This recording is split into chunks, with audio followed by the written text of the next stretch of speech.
সবাইকে স্বাগতম।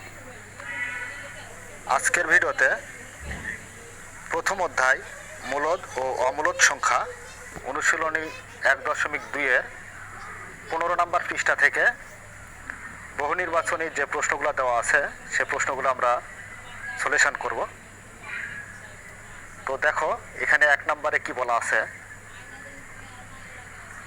289/361 এর বর্গমূল কত? তো এর আগে আমরা 1.1 অনুশীলনীতে বর্গমূল নির্ণয় করা শিখেছিলাম। তো এবার ভগ্নাংশের বর্গমূল নির্ণয় করব। তো ভগ্নাংশের বর্গমূল নির্ণয় করতে হলে আমাদের এক কাজ করতে হবে, সেটা হচ্ছে 289/361 এর উপরে আমরা বর্গ দেব। দিলে এই বর্গমূল থাকা মানে এর 289 এর উপরে আছে 289/361 উপরও বর্গমূল আছে বা বর্গ। তাহলে দেখো 289 এর বর্গমূল কত? তো এটাই আমরা একটু ক্যালকুলেটর ব্যবহার করলে খুব সহজেই এর মানটা পেয়ে যাব। তো তোমরা সপ্তম শ্রেণীর শিক্ষার্থী যারা আছো তাদের অবশ্যই ক্যালকুলেটর ব্যবহার করতে দেবে। যেহেতু আমরা বহু নির্বাচনী প্রশ্নের সমাধান করব, সেহেতু আমরা খুব কম সময়ের মধ্যেই এর বর্গমূলটা নির্ণয় করার চেষ্টা করব। এর জন্য আমরা ক্যালকুলেটর ব্যবহার করব। তো তোমরা সাধারণ ক্যালকুলেটর ব্যবহার করবে। তো এখানে দেখো আমরা বর্গমূল করব কার, এই যে রুট দিবে, দেওয়ার পর 289 লিখবে। লিখলে এর বর্গমূল পাবো আমরা কত? 17। তাহলে এখানে 17 পাবো আমরা, ভাগ 361।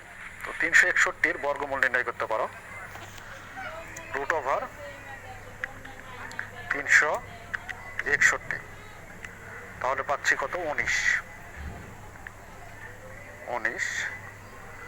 তাহলে দেখো এই যে 289-এর বর্গমূল হচ্ছে 17 এবং 361-র বর্গমূল হচ্ছে 19। এই একটা উপায়ে তুমি বের করতে পারো। আরেকটা কাজ করে দেখতে পারো, সেটা হচ্ছে উত্তর থেকে এই যে এই সংখ্যাটা বা যেটা প্রশ্ন দেওয়া আছে সে প্রশ্নটা তৈরি করতে পারো। তো 13 দ্বারা 13কে গুণ করলে 169 হবে, তার মানে এটা বর্গমূল 289 নয়। 19 দ্বারা 19কে গুণ করলে পরে 361 হয়। যেহেতু উপরকার লবটা বর্গমূল মিলছে না বা বর্গ সংখ্যা মিলছে না, সেহেতু আমরা এটা ক নাম্বারটা ধরবো না। এবার খ নাম্বার দেখব। যেহেতু এটা বর্গমূল সেহেতু আমরা বর্গ সংখ্যা বের করবো। তাহলে 17 দ্বারা 17কে গুণ করলে আমরা 289 পাবো, আবার 19 দ্বারা 19কে গুণ করলে 361 পাবো। তো এটা আরেকটা উপায়, অর্থাৎ এই যে বর্গমূল দেওয়া আছে সে বর্গমূলের বর্গ সংখ্যা বের করব, অথবা এই যে এখান থেকে আমরা ক্যালকুলেটর দিয়ে বর্গ সংখ্যা থেকে বর্গমূল বের করব। তো আশা করি তোমরা বুঝতে পেরেছ। তো আমরা যত শর্টকাটে উত্তরটা দিতে পারবো ততই আমাদের জন্য সুবিধা হবে। উত্তর হচ্ছে এটার খ নাম্বার। তো এবার চলে আসি পরের সংখ্যাতে। নাম্বার হচ্ছে 2 নম্বরে 1.1025-এর বর্গমূল কত? তো আমরা এখানে বিস্তারিত তোমাদের ব্যাখ্যা সহ বর্গমূলটা নির্ণয় করছি না। যখন আমরা অনুশীলনীর অঙ্কগুলো সমাধান করব তখন বিস্তারিত ব্যাখ্যা সহ এগুলা করে দেব। তো এখানে আমরা যত কম সময়ে করতে পারি সেটাই আমাদের জন্য ভালো হবে। এর জন্য আমরা ক্যালকুলেটর একটু ব্যবহার করব। তো দেখো এখানে √, কতর উপরে আছে? 1.1025। তো এর বর্গমূল হচ্ছে কত? 1.05। তো দেখো এই যে গ নাম্বারে আছে উত্তর 1.05। এরপরে আসি 3 নাম্বার প্রশ্নে। 3 নাম্বারে কি বলছে? একটি মূলদ সংখ্যা হলো 0, 2 নম্বরে দেওয়া আছে 5, 3 নম্বরে দেওয়া আছে 5/2। অর্থাৎ মূলদ সংখ্যা হতে হলে আমরা জানি যে পি বাই কিউ আকারে প্রকাশ করতে হয়। অর্থাৎ পি কিউ মানে কি ভগ্নাংশ লব হর অবস্থায় থাকতে হবে। তো দেখো এটাকে আমরা শূন্য, এদের শূন্যকে এর নিচে এটা লবে ধরবো আর হরে ধরবো আমরা এক। তো এটাকে লব হর অবস্থায় তৈরি করা যায় বা ভগ্নাংশ হিসেবে তৈরি করা যায়। তো সেই ক্ষেত্রে যদি আমরা এক দ্বারা শূন্যকে ভাগ করি তাহলে কত হয়? শূন্য। তার মানে এটা হচ্ছে মূলদ সংখ্যা ধরা যাবে। আবার এখানে 2 নাম্বার লক্ষ্য করো, এখানে 2 নাম্বারে দেওয়া আছে 5, 5-এর নিচে আমরা ভগ্নাংশ আকারে 1 ধরতে পারি। তাহলে 1 দ্বারা যদি 5কে ভাগ করি তাহলে কত? 5 এক করতে 5ই হবে। তার মানে এটাকেও ভগ্নাংশ আকারে প্রকাশ করা যায়, তার মানে এটাও মূলদ সংখ্যা। আবার 3 নাম্বারে এই যে এটা মূলদ সংখ্যা দেওয়াই আছে। তো মূলদ সংখ্যার বিস্তারিত ব্যাখ্যা আমরা পরবর্তী ক্লাসে আমরা দেব। তো আমরা স্বাভাবিকভাবে মূলদ সংখ্যা মানে বুঝি যে পি কিউ আকারে অর্থাৎ ভগ্নাংশ আকারে যে সংখ্যাকে প্রকাশ করা যায় সেটাই হচ্ছে কি মূলদ সংখ্যা। আশা করি তোমরা আমার কথাটা ক্লিয়ার বুঝতে পেরেছ। তো নিচের কোনটি সঠিক? এখানে 3টাই সঠিক হলো, 3টাকে আমরা ভগ্নাংশ আকারে প্রকাশ করতে পারি। এখানে অলরেডি এটা ভগ্নাংশ আকারে দেওয়াই আছে। 5কেও আমরা ভগ্নাংশ আকারে প্রকাশ করতে পারবো, শূন্যকেও ভগ্নাংশ আকারে প্রকাশ করতে পারবো। সুতরাং 3টাই মূলদ সংখ্যা। তো 3টা কোথায় আছে? এই যে ঘ নাম্বার 1, 2, 3, 3টাই সঠিক।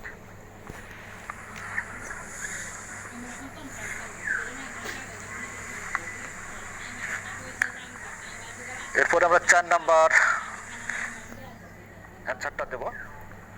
তো 4 নাম্বার উত্তরটা দেওয়ার আগে উপরে কিছু তথ্য দেওয়া আছে, দেখো এখানে একটু পড়তে হবে। 2টি ক্রমিক সংখ্যার বর্গের অন্তর।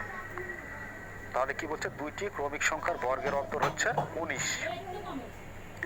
এই তথ্য থেকে 4 ও 5 নাম্বার প্রশ্নের উত্তর দাও। 4 আর 5 নাম্বার প্রশ্নের উত্তরটা দিতে হবে। তো এখানে এটা অবশ্যই মাথায় রাখতে হবে যে 2টি ক্রমিক সংখ্যার বর্গের অন্তর হচ্ছে 19। তাহলে 4 নাম্বারে কি বলছে? একটি সংখ্যা 10 হলে অপরটি কত? তো একটি সংখ্যা যদি 10 হয় তাহলে অপরটি কত সেটা আমাকে বের করে দেখাতে হবে। তো দেখো এখানে একটি সংখ্যা যদি 10 হয় তার মানে 10-এর আমরা যদি বর্গ করি তাহলে 10 দ্বারা 10কে কি করতে হবে? গুণ করতে হবে। তাহলে 10 10-এ কত হবে? 100, তার মানে 100 হবে। তো অপরটি কত হবে? অপরটি হচ্ছে 12। 12 যদি ধরি তাহলে 12 দ্বারা 12কে গুণ করবো আমরা, 12 গুণ 12 মানে এর বর্গ সংখ্যা বের করব। তাহলে কত হবে? 144। তো যদি আমরা 100 থেকে 144 বাদ দিই তাহলে -44 হয়। তো দেখো বর্গের অন্তর হতে হবে কত?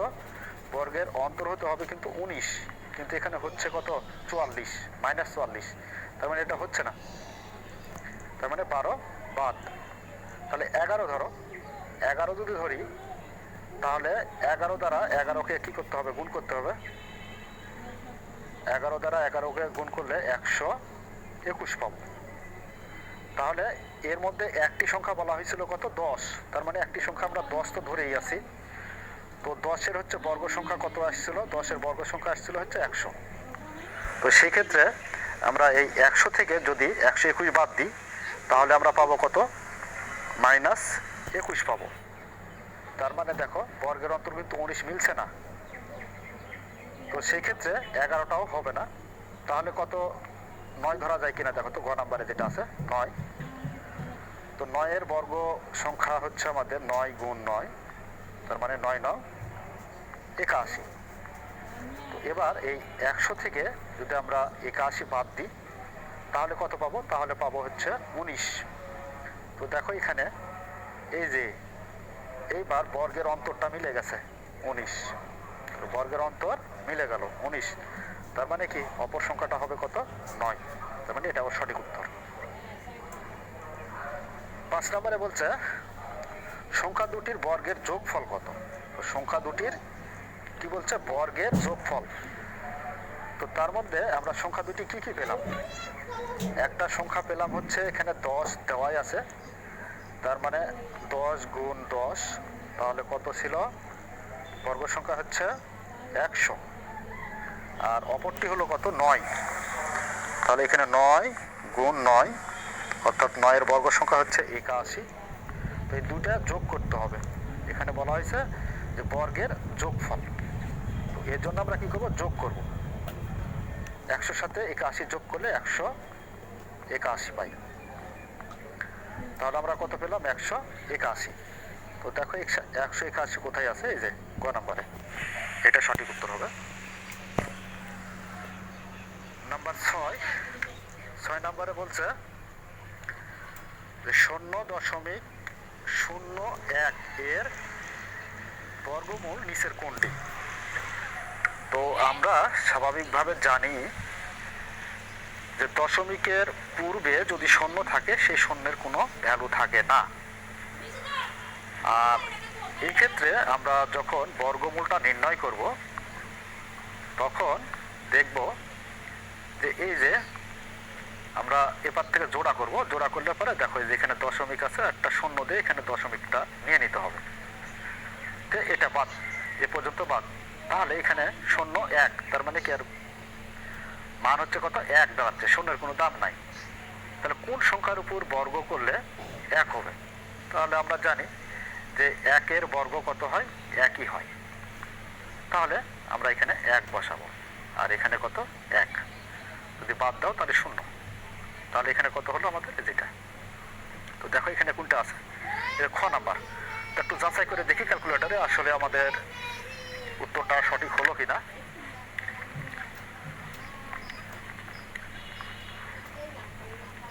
√0.01 সমান হচ্ছে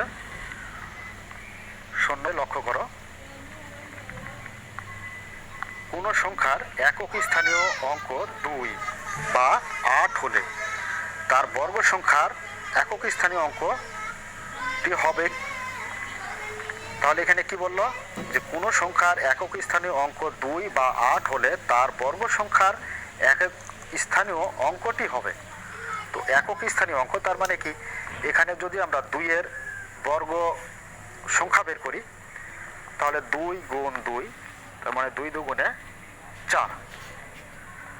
আর আরেকটা কত দেওয়া আছে, 8। তাহলে 8-এর বর্গ সংখ্যা কত, 8 গুণ 8, 8 8 64। তো 2-এর যে বর্গ সংখ্যা আসলো সেটা হচ্ছে 4, এটা একক স্থানীয় অঙ্ক, 4 আসলো। আবার 8-এর যে বর্গ সংখ্যা আসলো তার একক স্থানীয় অঙ্ক, যেটা হচ্ছে একক স্থানীয় অঙ্ক, আর এটা হলো দশক স্থানীয় অঙ্ক। তো একক স্থানীয় অঙ্ক কত, 4 আসলো। তাহলে প্রতি ক্ষেত্রে এখানেও 4 আসলো একক স্থানীয় অঙ্ক, এখানেও আমাদের 4 আসলো। তাহলে একক স্থানীয় অঙ্ক কত হবে বলেছে, তো একক স্থানীয় অঙ্ক 4 হবে। এখানে বলছে 2 4 6 8, তো 4 হবে। এটা হচ্ছে সঠিক উত্তর।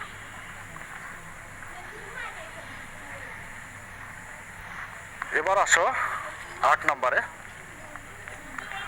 8 নম্বরে কি বলছে, 1 2 3 4 5। তো এখানে আমরা কটা উঠালাম, 1 2 3 4 5, 5টাই। তাহলে এখন আমরা এটাকে জোড়া করব, অর্থাৎ এর 3-এর একটা জোড়া হবে। 3 এখানে আছে একটা, এখানে আছে একটা, তাহলে 3 গুণ 3, 3-এর একটা জোড়া পেলাম। এবার 7-এর জোড়া পাবো, তাহলে 7 গুণ 7, 7-এর জোড়া পেলাম। গুণ এই যে এখানে দেখো 5, 5-এর কিন্তু জোড়া নেই, 5 জোড়াবিহীন। তো যদি এই যে, তো এবার আসি 9 নম্বরে। 9 নম্বরে কি বলা হয়েছে লক্ষ্য করো, নিচের কোনটি অমূলদ সংখ্যা। অমূলদ সংখ্যা মানে যাকে ভগ্নাংশ আকারে প্রকাশ করা যাবে না। তো মূলদ সংখ্যা হতে হলে অবশ্যই PQ অর্থাৎ ভগ্নাংশ আকারে প্রকাশ করা যায়। এখানে যদি লক্ষ্য করো, এই যে √2, এটাকে এর বর্গ মূল নেই, এটা হচ্ছে আমাদের ভগ্নাংশ সংখ্যা। তো এখানে দশমিক আছে, এখানে একটু চেক করে দেখতে পারো তোমরা, এটা ভগ্নাংশ অবস্থা অর্থাৎ দশমিকের হিসাব আসবে।